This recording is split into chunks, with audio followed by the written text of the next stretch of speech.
Hey guys, Billy Ramirez here once again from Tech Academy. Happy New Year, happy 2023. Hopefully okay at alright tayong lahat. Sisimulan na uli nating mag-create ng mga video tips and video tutorials na makakatulong on how you can grow and level up your IT career. So umpisahan natin in this video where pag-uusapan natin yung 3 simple steps kung paano mo mapapataas or how to increase your income as an aspiring IT professional.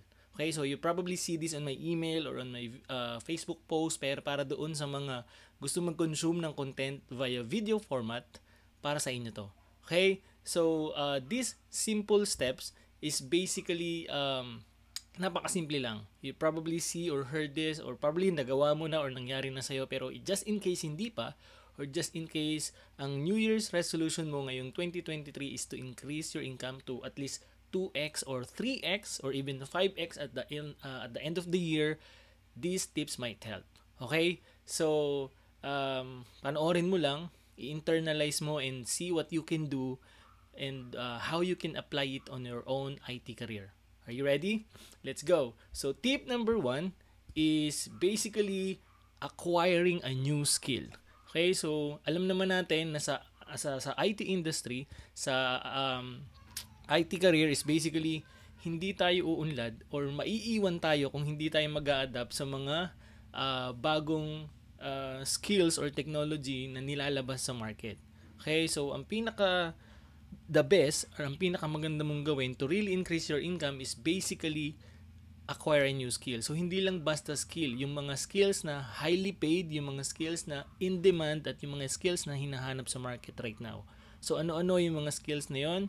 In my opinion, here are some of the in-demand and highly paid IT skills na boom ngayon at magbo-boom pa in the coming years. So number 1, anything na related sa AI or artificial intelligence. If you're into, for example, into machine learning, deep learning, robotics, and so on,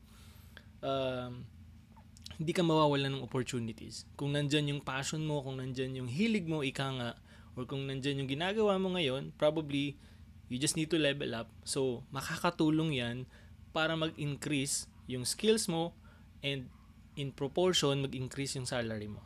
Okay? Number 2, cybersecurity. So, alam naman natin na boom at hot na hot sa market right now ang mga cybersecurity experts. So, maraming naghahanap ng mga cybersecurity professionals para i-depend yung mga corporations or enterprises or even governments dahil syempre nasa modern technology na tayo kung saan lahat ay ginagamit natin over the internet. 'Di ba? Nung nakaraang linggo I even heard or watched a news kung saan si Pangulong Bongbong Marcos is nagpahayag kung saan i-develop or susuportahan yung pag-educate at pag-level up ng mga cybersecurity experts natin. Hindi lang natin alam kung paano, pero let's wait for the follow-up news for that. Okay? Another skill or field na pwede mong pasukin or pag-aralan para madagdagan or ma-upskill yung sarili mo is basically big data or data science. So, di ba, sa dami ng information right now, like for example, yung mga data sa social media, yung mga interest ng mga tao, if you can learn a skill in relation with data science or big data kung saan makakagawa ka ng program or ng algorithm kung paano i-analyze yung mga data yon, that would be a great skill right now sa mga company. Kasi ang sabi nga nila, the new currency right now is information. So kung kaya mong i-arrange yung mga yon through big data or data science, kung paano i-manipulate yung mga data na yun, that would be a huge skill na makakatulong para mapataas mo yung sahod mo. Does that make sense? Good. Next. So, you can go with app development. So, almost all lahat right now, even government, banks, they have, hindi lang sila merong website, meron ding corresponding app from that website. Yung mga services ng mga company and government agencies, banks right now have their own corresponding apps. So if you can learn how to build or even to maintain or code an app like Google Apps, iOS app or Android app, that would be a huge skill. Okay, so kung ang hilig mo ay coding or dev or programming, itong area na to ang pwede mong pasukin, which will give you a higher chance of earning a higher salary, lalo na kung talagang mapuprove or mapapakita mo na you have the knowledge and skill na kailangan dun sa position or dun sa ginagawa, for example, na project. Does that make sense? So, next would be cloud. So, alam naman natin, almost all enterprises, almost all companies are transitioning, if not connecting to the cloud right now. Diba? So, lahat almost powered na ng internet. So, lahat sila nagta-transition. It's either infrastructure as a service, platform as a service, or software as a service. So, yun yung mga different cloud technologies na pwede mong pag-aralan, pwede mong i-upskill sa sarili mo if you are into cloud. Okay? So, hindi ka mawawalan ng opportunities if you have learned or if you learn some cloud computing technologies. May mga certification din dyan and makakatulong yon on how you can really level up your skills in terms of cloud. So, another one would be IoT related. So, anything na Internet of Things. Like, for example, connecting, what do you call this? The cars into the internet, yung mga ref, yung mga sensors natin sa industrial and so on. You probably seen or heard this, di ba? Pero my point here is that ito yung mga bago ngayon eh. Ito yung mga ina-adapt ng market. Ibig sabihin kung ano yung ina-adapt at ginagamit ng market, kailangan nila ng support, kailangan nila ng magme-maintain, kailangan nila ng mga IT professional na nakakaintindi ng mga bagay na yun. Does that make sense? So, ibig sabihin, if you know something about that, you would be highly in demand at kapag rare or kapag kakaunti lang kayo nakakaintindi nun, you would be paid in a huge way. Kasi ganun yun eh, supply and demand. Diba? So, pag kakaunti lang, mas mahal. Like, for example, kakaunti ang sibuyas ngayon kasi hinohoard ng mga greedy na negosyante. So, mahal. Ganun din. So, kapag kakaunti lang yung may skill na ganito, pwedeng mataas yung demand for that. Does that make sense? Diba? So, another one would be automation related. So, if you can learn how to automate processes, repetitive tasks, for example, using coding or Python, for example, that would be a huge skill na pwede mong magamit right now to increase your salary. Kasi almost all repetitive tasks, for example, pwedeng in combination to. For example, you are in the cloud, you are in the app development or IoT, and you can learn any automation skills, for example, using Python. That would be a huge skill para ma-upgrade or ma-upskill mo yung sarili mo. Does that make sense? And then the last one, on the top of my mind would be networking. Kasi itong mga nabanggit ko sa taas, almost all communicates via the internet or via the networks, right? Networks is the backbone of modern communication. So kung walang networks, wala yang mga yan. You wouldn't be able to transition into cloud. You wouldn't be able to deploy apps. You wouldn't be able to build your automation. You wouldn't be able to run your Internet of Things kasi lahat yung mga yun dumadaan sa networks. And that's why kapag meron kang networking skill, kahit hindi sabihin na natin na hindi ka ayaw mo ng network engineer having skills and understanding the basics and fundamentals of network would be a huge help for your career. Lalong-lalo na kung papasukin mo nga itong mga nabanggit ko sa taas. Does that make sense? Now, you're probably wondering, Sir Billy, ang dami naman yan. Hindi ko alam kung anong pipiliin ko. Litong-lito na nga ako, dumagdag ka pa sa problema. Okay, I get you. Now, here are my 3 simple steps kung paano mo mapipili kung ano yung para sa'yo. Okay, so tingnan mo lang and then see if you can choose using my 3 simple steps. So, number 1, based on your interest. Okay, ibig sabihin saan ka interesado. In the area that I shared above or kanina, or kung kahit wala man doon, meron kang napipili para sa sarili mo, ano yung nag-i-interest, ano yung nag-i-spike ng curiosity mo? Okay? Ano yung lagi mong pinapanood na for example related sa technology, sa YouTube, anong hinahanap mo sa Google, anong hinahanap mo sa Yahoo for example. That means interested ka sa mga bagay na yun, or anong movie related for example. Ano yung nag-i-spike ng interest mo, for example, hindi mo namamalayan na lumilipas na pala yung oras dahil dun sa bagay na yun. That means you are interested with that. So, that's probably one of the best option or indicator na yun yung piliin mo kasi dun ka nag-e-enjoy. Does that make sense? And huwag kang matakot magsimula kasi sabi ko nga lagi sa mga email and post ko, pwede mo namang baguhin in time kapag ka talagang na-realize mo na hindi ka para dun. Okay? Ang importante lang is makapagsimula ka. Okay? So, pangalawa is based on your current role. For example, you are working on an IT right now and then nasa cloud provider ka na. O kaya naman nasa automation ka na. Kaya naman, nasa networking ka na. So, ibig sabihin, you can choose a skill just to develop or level up what you already have. For example, you already know the basics and fundamentals of networking, tapos gusto mong matuto ng mga routing protocols and so on. So, you just level up based on that. For example, nasa cybersecurity ka na. Like, for example, gusto mong matuto ng digital forensics. So, ganun lang. Upgrade ka based on your current role. Kasi kung tutuusin, meron ka ng foundation eh. Ili-level up mo na lang, dadagdagan mo lang. Mag-i-stack ka na lang. Kasi nga, tayo mga IT, hindi pwedeng permanent or kumbaga fixed yung arsenal natin, yung mga gamit natin sa gera. Diba? So, kailangan nag-i-stack tayo year by year, month by month ng mga skill na kakailanganan natin in the market or in the jobs na haharapin or gusto nating makuha. So, yung mga skills na meron ko ngayon on your current role, pwede mong dagdagan yan kasi I'm sure meron yung mga next level eh. Meron yung ladder or yung mga hierarchy kung saan pwede mong i-advance. Okay? Ibig sabihin nun, hindi ka na mahihirapan kasi meron ka nang foundation. Okay? Malinaw tayo doon? Good. Next. So, based on your inspiration. So, this could be a people or place or someone that inspire you. For example, katulad ng lagi kong sinasabi, if you were inspired by my story, for example, going from tech support, IT support, tech support, NOC, and then network admin, senior network admin or network engineer, level 2. So, pwede mong gawin yun. Diba?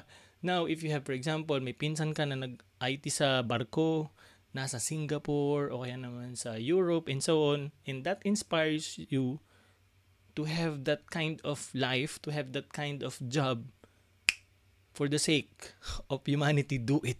Kasi, ibig sabihin, yun yung nakikita mo para sa sarili mo. Sabi ko nga, that's not the end of the world, that's not permanent, you can change as you go.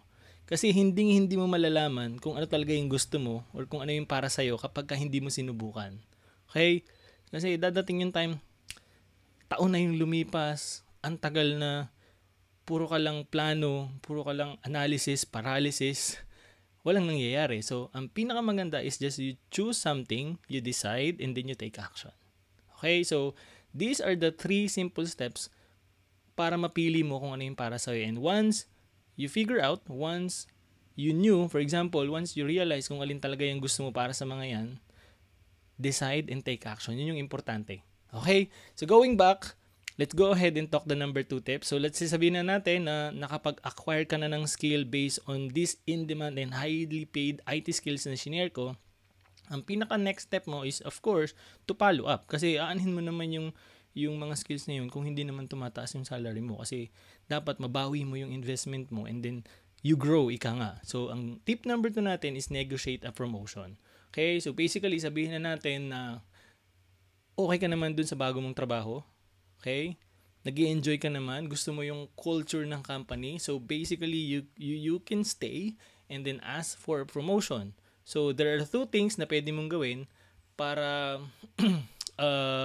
mangyari yun. So, number 1 is you can apply for a higher post. So, for example, NOC ka ngayon, pwede kang mag-supervisor or TL and so on, depende sa setup ng company nyo. Pero you get my point, di ba? So, you can apply for a promotion, for a higher post, and I'm sure, tataas yung salary mo dyan. Okay? And then, another thing na pwede mong gawin is to move to a new department. So, kagaya ng nangyari sa akin before, I'm working in the help desk department, and then nung nakapasa na ako ng CCNA, tapos nalaman ko nagkaroon ng opening sa network team or network engineering department, nag-apply ako doon. So, since it's a new department, tapos iba yung job grade niya, iba yung skills and responsibilities and so on, tumaas yung sahod. Given na meron kang certification, meron ka pang skill. So, it's a combination of both. Okay? So, you get my point here, di ba? So, this is internal. Ibig sabihin, you're not leaving the company. Given nga na nag-enjoy ka, gusto mo yung culture and so on. Right? So, ang caveat lang with this move, for example, in promotion or same company, for example, medyo mababa yung increase kasi it's always on percentage basis. Sabihin na natin na 20%, 25% or higher 30%. So, hindi siya ganun kataas. So, that's why yung option or yung step number 3 natin, if for example, hindi posible or ayaw mo nitong step na to, we're gonna go ahead and move to the next tip, which is look for new opportunities outside.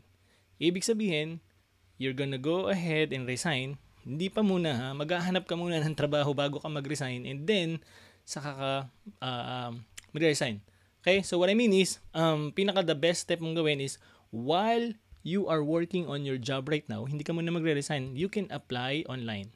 So, JobStreet, Indeed, Glassdoor, and so on. Sa Facebook, sa LinkedIn, marami, di ba? Maghanap ka muna ng trabaho na related dun sa new skill na naaral mo, possibly earn a certification related to that skill para mas maging mapabilis at mas maging mataas yung value mo. Okay? Given na talagang na-acquire mo yung skills, natutunan mo, and then you earn that certification, trust me, mas matataas yung value mo in the market. So, you can apply online while working on the current job na meron ka, and then kapag ka na-hired ka na, kapag ka may JO na, or kapag ka nakapirma ka na ng JO, saka na lang mag-resign. Kasi usually, pwede naman yun eh. As long as you follow the rules.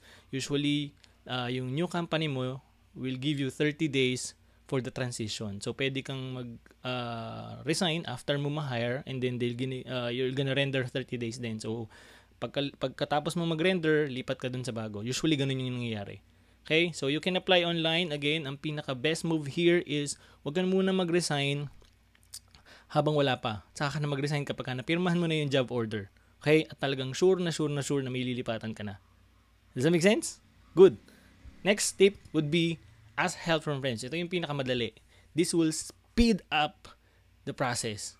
Even in promotion, even in internal promotions, if you have, for example, friends in other departments and so on, tas qualified ka naman, you can ask them for help to kumbaga malipat sa department nila if gusto mo doon. Or, for example, may mga colleagues or friends and colleagues outside na working in the company na gusto mong pumasok, na alam mong mataas ang bigayan, ika nga, usually may mga referral pa yan eh. So, pwede mong gawin yon. You can ask your colleagues and friends to help you out para mas madali kang ma-hire or para mas mataas yung chance mo na ma-hire in those companies. Again, ang pinaka-technique or ang pinaka-best strategy here is just to apply first, and then kapag may job order na or kapag talagang nakapirma ka na dun sa gusto mo, kasi sabihin na natin na multiple job offers, choose the one that you really want, that will really give you best exposure and experience, and additionally, syempre dapat mas mataas yung sahod kasi kaya nga natin pinag-uusapan to, di ba? So, kapag nakuha mo na yung gusto mo, okay, na-meet mo na yung goal, that's the best time to resign. Again, you can render 30 days and then the new company will wait for 30 days then para dun sa role na yun or para sa'yo. Okay?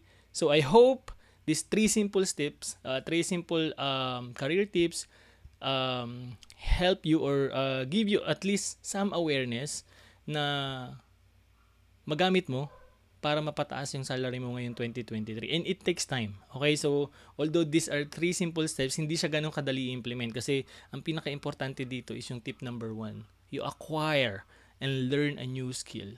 Okay? It takes time. Okay? Kasi dapat talagang naiintindihan mo by heart. Sabi ko nga, if you can add a certification related to that skill, that would be more valuable. Okay? So, I hope these tips help you again.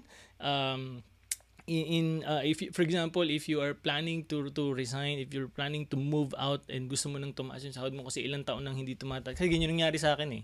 I'm working as an IT support sa maliit na hotel sa Makati.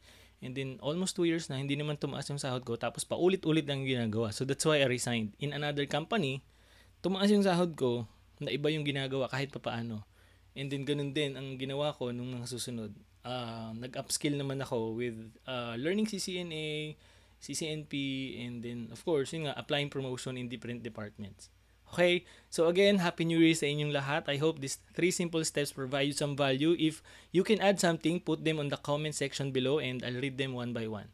Okay? So, as I always said, keep learning and taking actions, and visit our site for more career in the IT. Okay, see you.